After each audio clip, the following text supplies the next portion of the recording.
گاؤں میں ایک اندھا فقیر رہتا تھا جس کا نام بابا عبداللہ تھا۔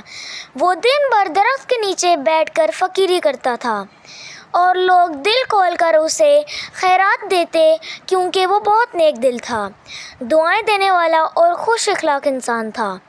بابا عبداللہ روز خیرات جمع کرتا، کچھ کھاتا اور باقی پیسے غریبوں میں بانٹ دیتا۔ پورے گاؤں میں اس کی نیکی کی مثالیں دی جاتیں۔ ایک دن گاؤں میں ایک نیا نوجوان آیا۔ وہ فقیر کی شہرت سن کر حیران ہوا۔ اس نے سوچا، یہ اندھا ہے، اگر میں اس کا بھیس اپنا لوں تو خوب دولت کما سکتا ہوں۔ اگلی رات وہ نوجوان چپکے سے بابا عبداللہ کے کپڑے چرا کر لے گیا اور صبح وہی حلیہ بنا کر اس جگہ بیٹھ گیا۔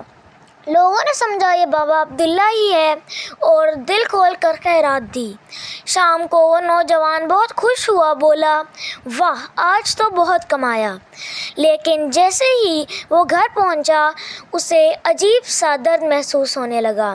اس کی آنکھوں کے آگے اندھیرا چھا گیا۔ صبح جب آنکھ کھولی تو واقعی اندھیرا ہو چکا تھا۔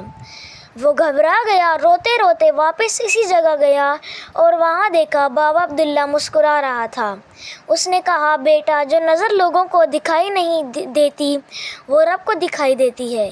میں اندھا ضرور ہوں مگر میری دعائیں سچی ہیں اور اللہ کا انصاف بھی۔ کسی نیک انسان کا روپ دھوکہ دینے کے لیے مت اپناؤ، ورنہ قدرت اصل اور نقل کا فرق ضرور بتاتی ہے۔